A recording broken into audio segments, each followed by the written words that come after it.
నమస్తే మేడం, మీ పేరు ఏం పేరు మేడం? యమున.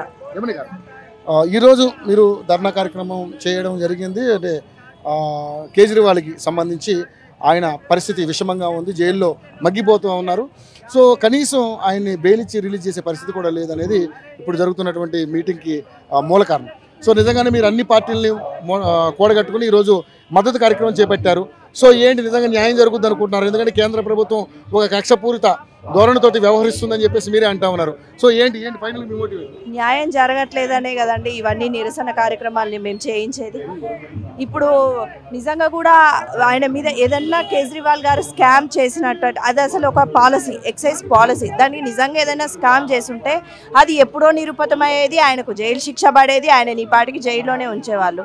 అంతేగాని బెయిల్ రాకుండా, ఎటువంటి శిక్ష వేయకుండా దీన్ని నానుస్తూ 5-6 నెలల నుంచి ఆయనను అలాగే జైల్లో ఉంచుకుంటూ ఎటువంటి ఆధారాలు లేకుండా, నిజంగా చెప్పాలనంటే ఏదన్నా ఆధారం ఉంటే ఈ పాటికి కేసు అనేది క్లోజ్ అయిపోవాలి. ఒక సీఎం క్యాండిడేట్ కాబట్టి ఆయన మీద నిజంగా ఏది ఉన్నా సరే తొందరగానే విచారణ జరపాలి, వాళ్ళ దగ్గర ఆధారాలు ఉంటే కంప్లీట్ చేయాలి, ఆయనను జైలుకే పంపించాలి. ఆయన సీఎంగా కొనసాగించుకుంటూ ఇట్లాంటి పనులు చేసుకుంటూ మళ్ళీ ఆయనను బయటికి రానియకుండా చేస్తున్నారంటే అది కేవలం నిరాధారితం అనేది మనకు తెలుస్తుంది.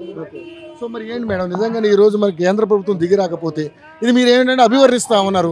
కేంద్ర ప్రభుత్వం కంపల్సరీ కక్షపూర్తి చర్యగానే పోస్తుంది, ఆయన జైల్లోనే సమాధి చేయాలి అనే ప్లాన్ చేస్తుందని మీరు అంటా ఉన్నారు. సో నిజంగా అటువంటి పరిస్థితి జరుగుతున్నాయి మనకు తెలుస్తుంది. ఇప్పుడు కేజ్రీవాల్ గారిని నిజంగా కూడా చంపేయాలనే ప్రయత్నం తెలియబట్టే కదా ఇప్పుడు ఆయనకి ఎటువంటి సరైన ట్రీట్మెంట్ లేదు, ఎవరిని వెళ్ళి కలవనిచ్చే పరిస్థితి కూడా లేదు. ఏమైనా వాళ్ళ వైఫ్ని మాత్రమే లోపలికి అలౌ చేస్తున్నారు. లాస్ట్ టైం నిజంగా కూడా కరెక్ట్ అయిన ట్రీట్మెంట్ ఉంటే లాస్ట్ టైం కోర్టులోనే, న్యాయస్థానంలోనే కళ్ళు తిరిగి పడిపోయే పరిస్థితి ఉంటుందా అనేది మనకి ఇందులో క్లియర్గా తెలుస్తుంది. ఫైనల్గా మరి మీరు అంటే ఈ ఒకవేళ రిలీజ్ చేయకపోతే ఏం చేస్తారు? మోటివ్ ఎలా ఉండదు? మేము ఇంకా కూడా పెద్ద ఎత్తున దేశవ్యాప్తంగా నిరసన కార్యక్రమాలు చేపడతాం. ఇంకా పెద్ద ఎత్తున బంద్లు, హర్తాలు, ఇలా ఏవైనా సరే మేము కేజ్రీవాల్ గారిని విడిపించడానికి ప్రతిరోజు నిరసన కానీ దీక్షలు కానీ చేపడతాం. ఖచ్చితంగా బీజేపీ ప్రభుత్వానికి బుద్ధి వచ్చేటట్టుగా చేస్తామనేది మేము ఈ సందర్భంగా తెలియజేస్తాం. Thank you.